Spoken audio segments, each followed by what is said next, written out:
A force awakens the early years of the Chinese Navy. The Chinese People's Liberation Army, Navy or Plan, emerged in 1949 from the ashes of the Chinese Civil War. It was a modest force, largely composed of vessels inherited from the defeated nationalists. The Plan's primary mission was to safeguard China's coastline.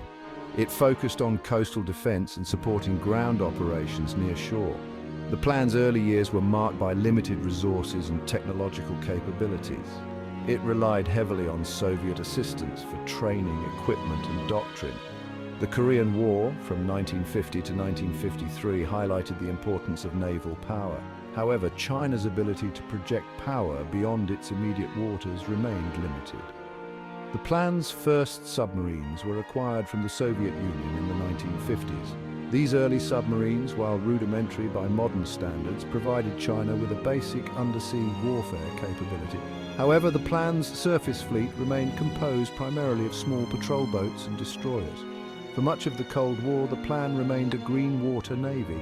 Its primary area of operation was the Yellow Sea, the East China Sea, and the South China Sea. These are all relatively shallow waters close to the Chinese mainland.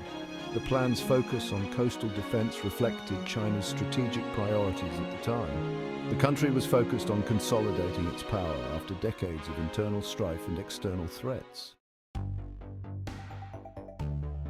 Blue water ambitions' economic growth fuels naval expansion. The late 20th and early 21st centuries witnessed a dramatic shift in China's strategic outlook. China's economy experienced unprecedented growth, transforming the country into a global economic powerhouse. This economic expansion had profound implications for China's defense strategy. China's leaders recognized that their country's newfound economic might needed to be safeguarded.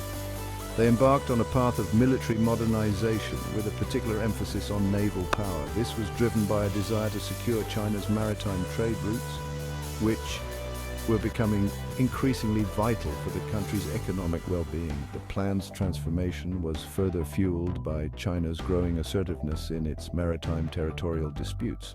These disputes, particularly in the East China Sea and the South China Sea, raised the stakes for the Plan. It needed to be capable of defending China's claims and deterring potential adversaries. China's naval expansion accelerated in the 2000s. The Plan began acquiring increasingly sophisticated warships, including destroyers, frigates, and amphibious assault ships. These new vessels were equipped with advanced sensors, weapons systems, and command and control capabilities.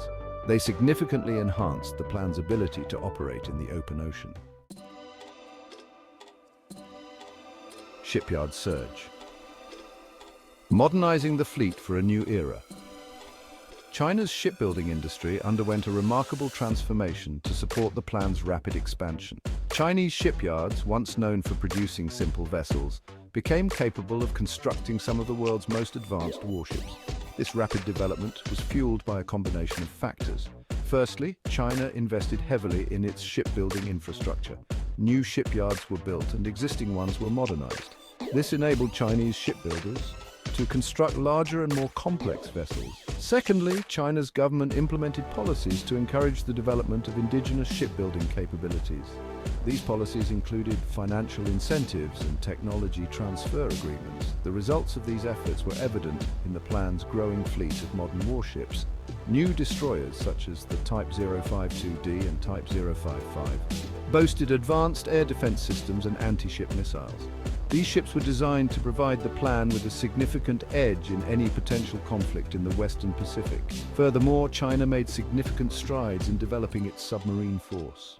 New nuclear-powered attack submarines, or SSNs, and ballistic missile submarines, or SSBNs, entered service. These submarines provided the Plan with a credible deterrent capability and enhanced its ability to operate independently in distant waters.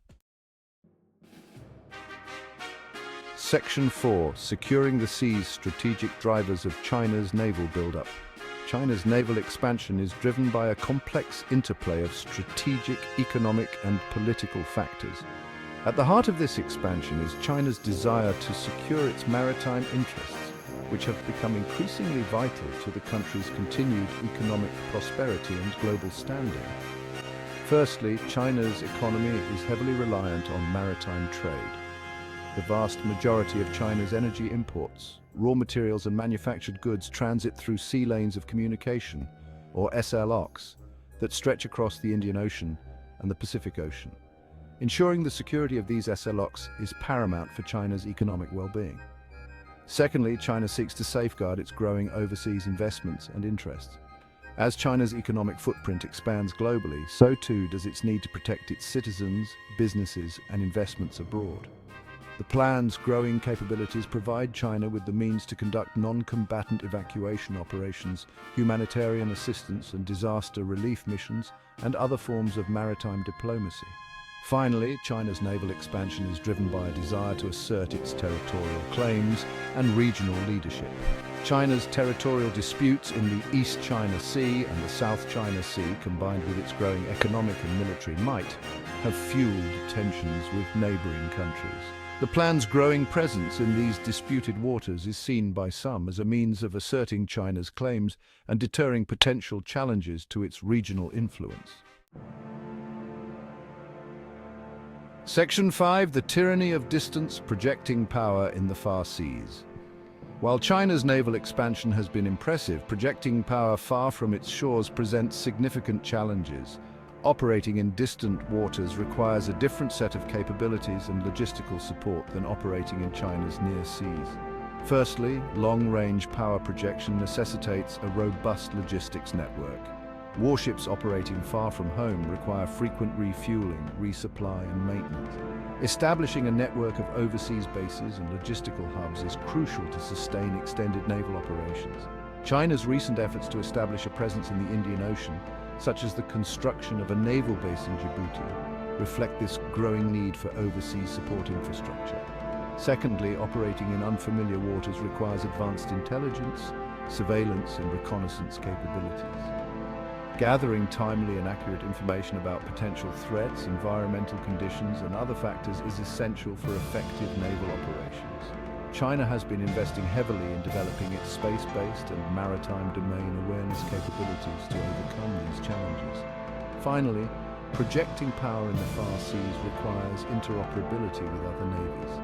Conducting joint exercises, sharing information, and coordinating operations with regional and extra-regional partners can enhance the effectiveness of naval deployments. China has been increasingly engaging in multilateral naval exercises and dialogues as part of its efforts to build trust and cooperation with other navies.